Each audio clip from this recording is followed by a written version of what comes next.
সে যেহেতু হকদার হয়, তাহলে হকদার জাকাত ফিতরা খাবে নাকি তোর বাপে খাবে?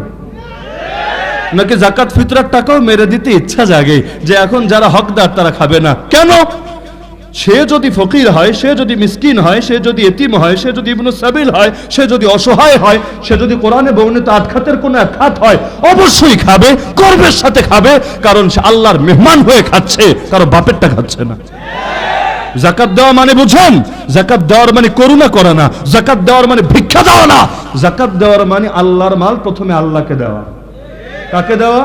ওয়াতুহুম মিন মালিল্লাহিল্লাযী আতাকুম, আল্লাহর মাল প্রথমে দিবা আল্লাহকে।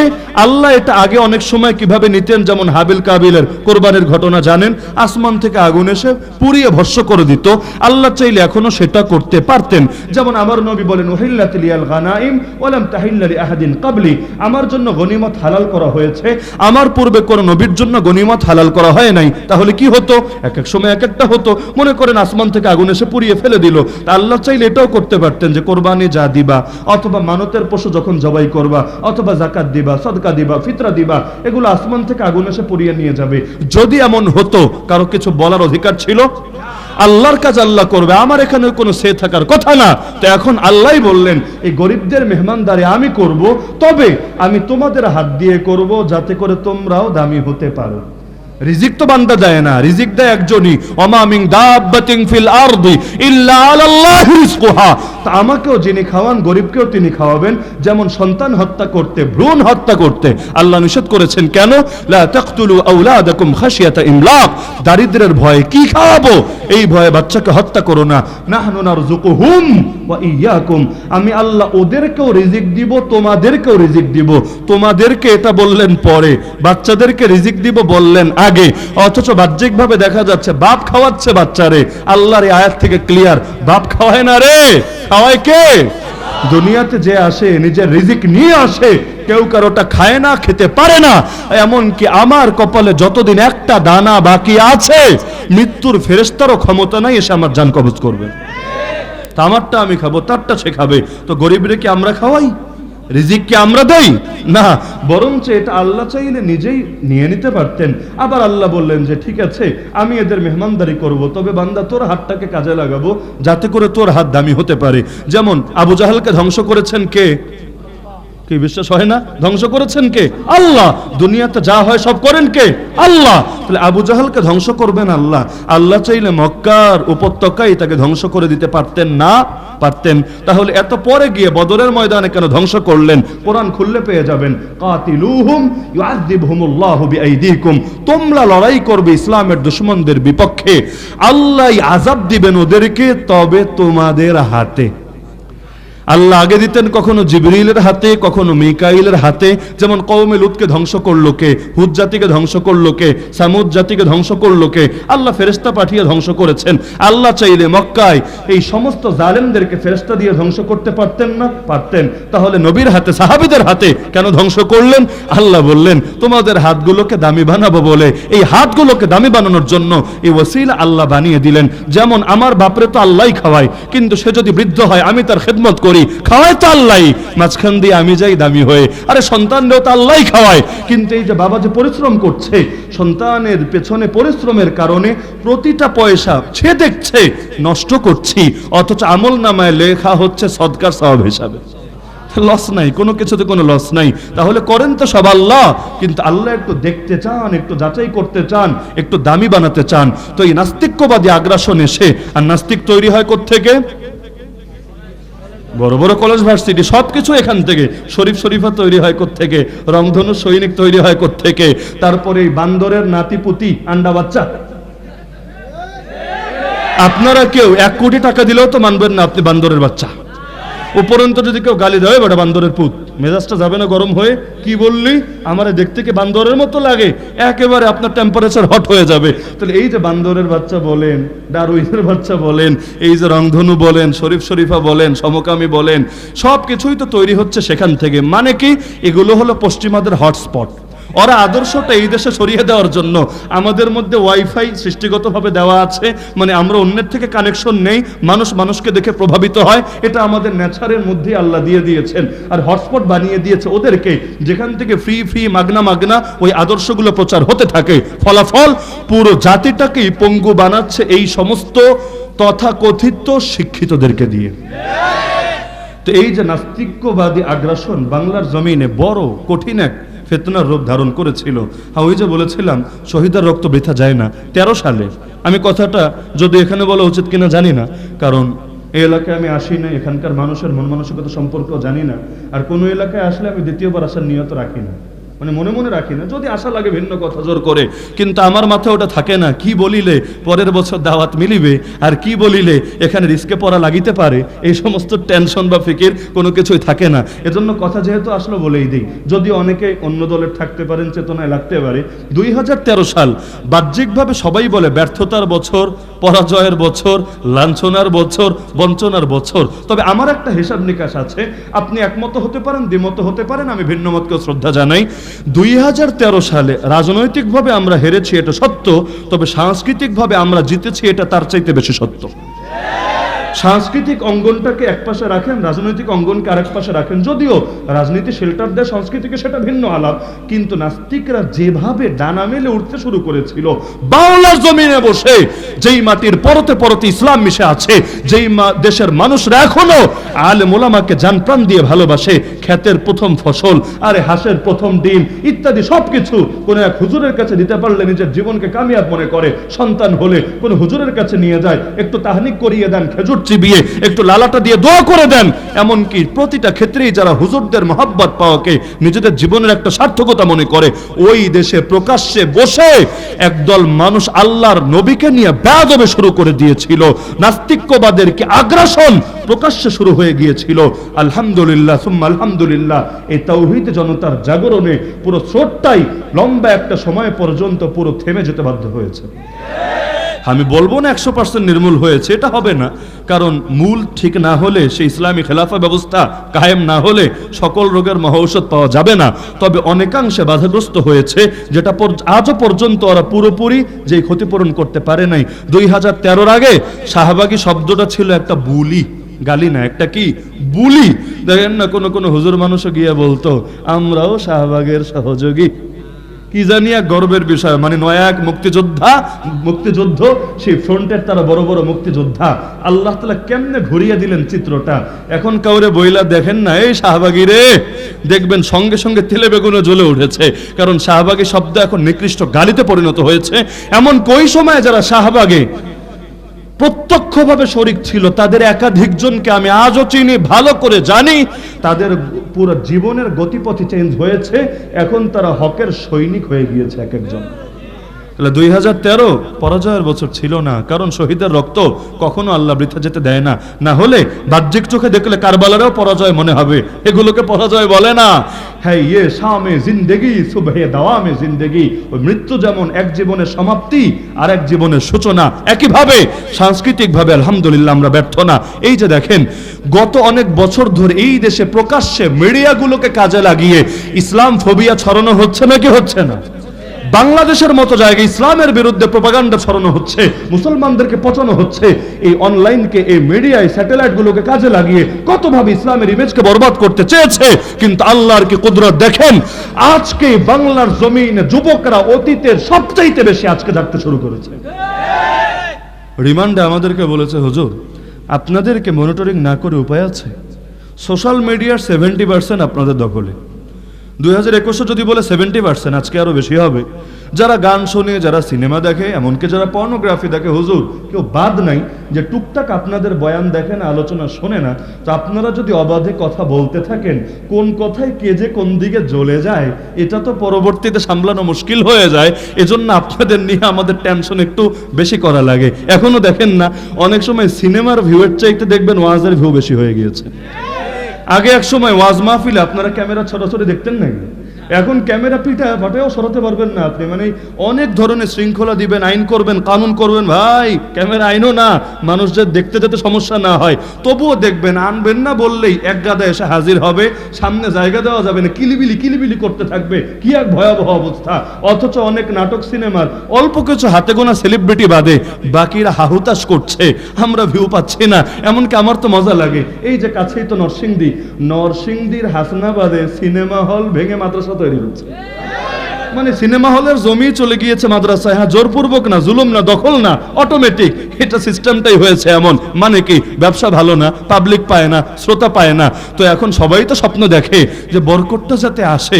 সিনেমা হল দেওয়ার সময় মনে বরকতের নিয়ত থাকে, বরকত বুঝছেন তো, পাবলিক যাতে নিয়মিত আসে। এজন্য এমনও শুনেছি, আমরা সরাসরি দেখি নাই, শুনেছি বাংলাদেশের কোন সিনেমা হল নাকি উদ্বোধন হয়েছিল মিলাদ শরীফ দিয়ে। মানে কি, যাতে করে চেলচালায়া বরকত নামে, পাবলিক যাতে সব সময় হাউসফুল থাকে। তো কিন্তু দেখা যাচ্ছে মানুষ এখন সিনেমা হলে যায় না, সিনেমা হলগুলো মাদ্রাসা হতে শুরু করেছে। আরে মাত্র তো ট্রেইলার এসেছে, মূল পর্ব তো এখনো বাকি আছে। গালি দেয় হুজুরদেরকে কাঠ মোল্লা বলে, কাঠ মোল্লা, বারে হুজুররা যদি কাঠ মোল্লা হয়, হুজুরের দৌড় নাকি মসজিদ পর্যন্ত, ভালো কথা। আরে হুজুরের দৌড় মসজিদ পর্যন্ত না, কোন পর্যন্ত? তোদের দুনিয়ার খোদা আমেরিকার জিগা, আমেরিকা ভালো করে জানে হুজুরের দৌড় কোন পর্যন্ত, কারণ হুজুরের ঠাঙ্গানি খেয়েই তো এই আমেরিকার কোমর আজ ভেঙেছে। সারা দুনিয়া এখন হুজুরদের ফজিলত স্বীকার করতে বাধ্য। এ ওলামায়ে দেওবন্দের তো কৃতি সন্তান, এ আমাদেরই তো ভাই বেরাদার। আল্লাহ তাআলা এমন সৌভাগ্য তাদেরকে দান করেছেন। আগে তো মিডিয়ার যুগ ছিল না, সেই 1996 থেকে 2001 কি করেছে না করেছে গোটা দুনিয়া অত জানতে পারে নাই। আর হলুদ মিডিয়া তো এই নিউজগুলো কভার করে না। এখন তো সোশ্যাল মিডিয়ার কল্যাণে সবাই খালি হাই হাই করে। ওদিন দেখলাম একজন আরেকজনকে হুমকি দিচ্ছে, মানে ওই পাড়ার একজন এই পাড়ার একজনকে হুমকি দিচ্ছে। এত ফাইজলামি করলে যদি এই দেশে এগুলো করতে চাও তাহলে চলে যাও, এই দেশ ছেড়ে চলে যাও আফগানিস্তানের বুকে। সে বলল ঠিক আছে, ভিসা খালি একটা লাগায়া দিয়া দেখ, এরপর যদি থাকে তুই আমারে বলিস। মানে হলো আগে এগুলো বলতো টিটকারি মেরে, মানুষ এখন বলে আরে যেখানে ইসলামের শাসন আছে ওই মাটিতে যদি আমার মরণ হয়, এর চাইতে বড় সৌভাগ্য কি হতে পারে? কারণ খেলাফতের রাশেদা দেখি নাই, নবীর জামানা দেখি নাই, সিদ্দিককে দেখি নাই, ফারুককে দেখি নাই, যুন্নুরাইনকে দেখি নাই, শেরে খোদা আলী হায়দারকে দেখি নাই, কিন্তু তাদের সন্তানদেরকে তো আল্লাহ দেখার তৌফিক দিয়েছেন। সেই ওমর বিন খাত্তাবকে দেখি নাই, ওমর বিন আব্দুল আজিজকে দেখি নাই, 3 নম্বর ওমরের আদর্শ তো আল্লাহ দেখার তৌফিক দিয়েছেন। তো সুতরাং লসের কি আছে? তো নাস্তিক্যবাদী আগ্রাসন এটাও সফল হবে না ইনশাআল্লাহ, সুম্মা ইনশাআল্লাহ। এখন মানুষ ধীরে ধীরে সচেতন হতে শুরু করেছে।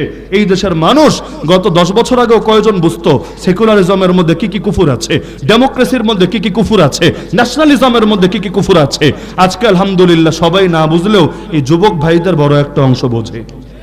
যেই অনলাইনগুলো দেশে ব্যাপক করা হয়েছিল এদেরকে নষ্ট করবে বলে, সে অনলাইনের কল্যাণে ঘরে ঘরে ঘরে দাওয়াত পৌঁছে গিয়েছে।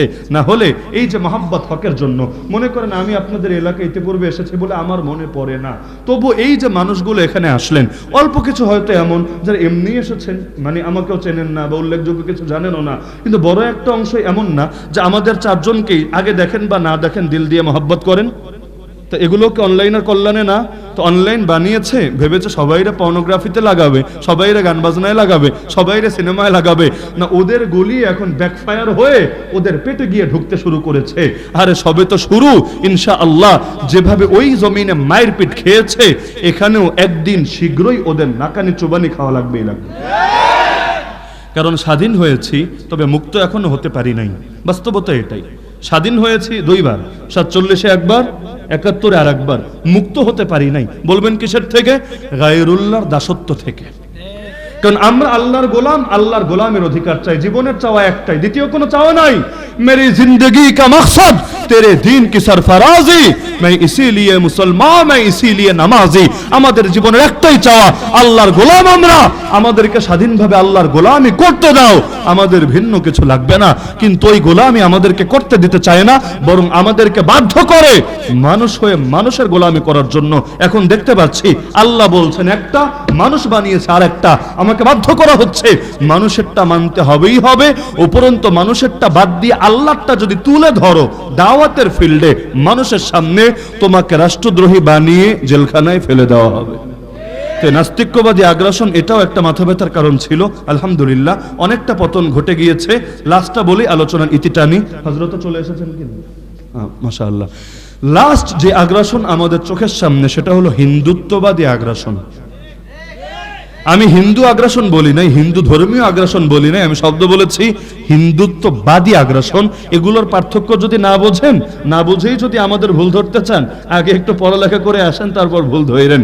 হিন্দু ধর্ম ভিন্ন জিনিস, হিন্দুত্ববাদ ভিন্ন জিনিস। যেমন ইহুদি ধর্ম ভিন্ন জিনিস, জায়নিজম জায়নিস্ট এটা জায়নবাদ ভিন্ন জিনিস। দুটোকে তালগোল পাকিয়ে একসাথে মিলানো যাবে না। যেমন আমি যদি জিজ্ঞাসা করি আমাদের ওই যারা আমাদেরকে ধরতে চায়, ফাঁসাতে চায়, তাদেরকে বলেন তো মুসলমান আর ইসলাম যেই জিনিস, আইএস কি সেই জিনিস?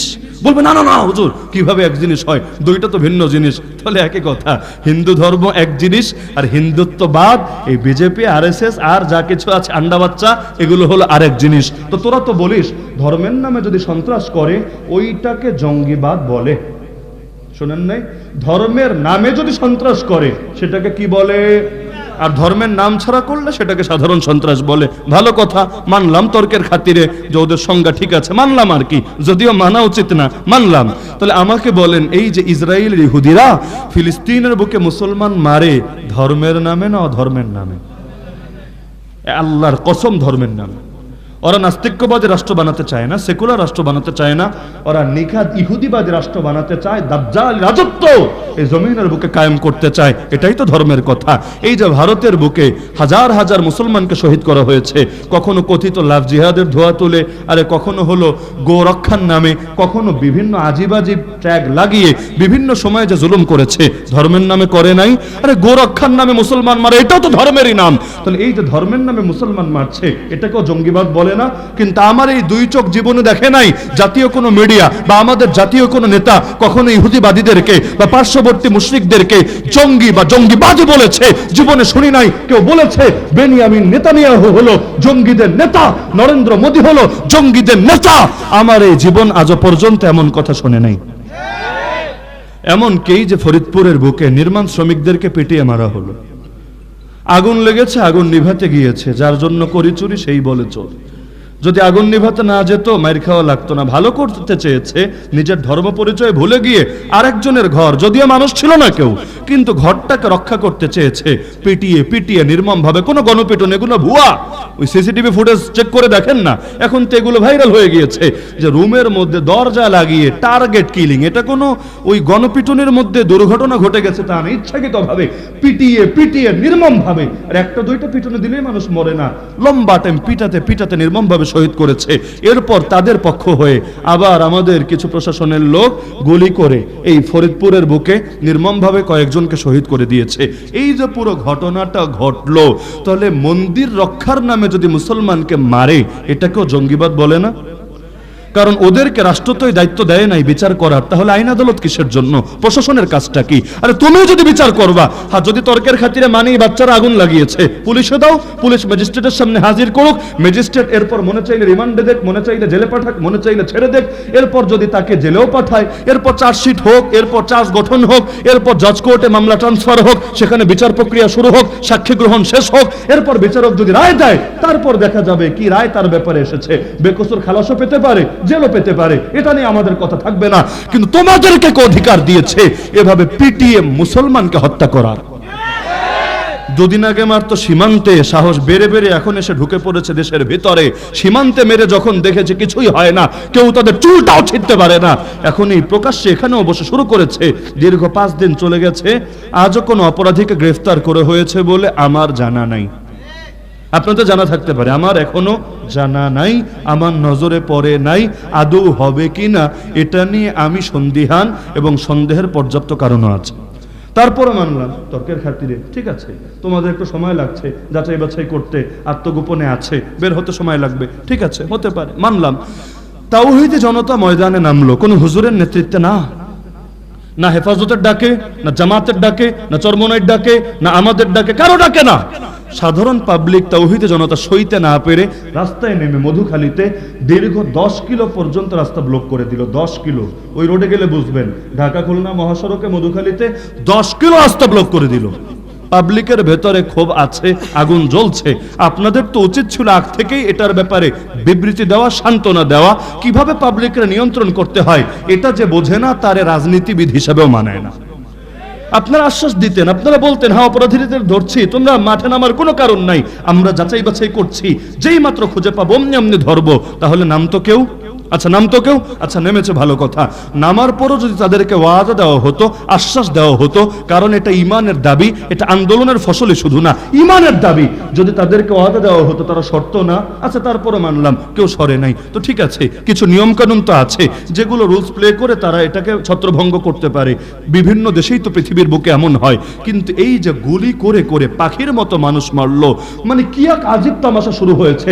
রাস্তায় মিছিলে নামলেই গুলি খেতে হবে, আর ইসলামী শাসন রাখো, খেলাফত রাখো।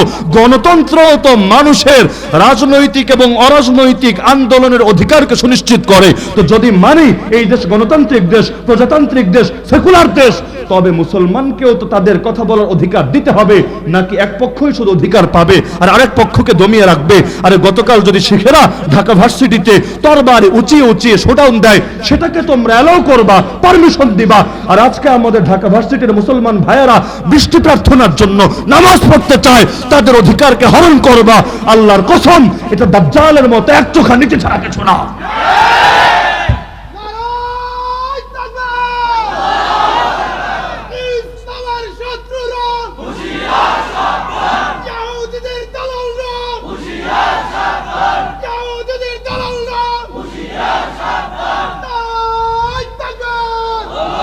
দুনিয়ার সবাই অধিকার পাবে, শুধু মুসলমানের অধিকার বেলায় এসে তোমাদের এই লুকোচুরির মনোভাব শুরু হবে কেন? ইতিমধ্যেই তো ঘটে গিয়েছে, আগে তো বহুবার ঘটেছে।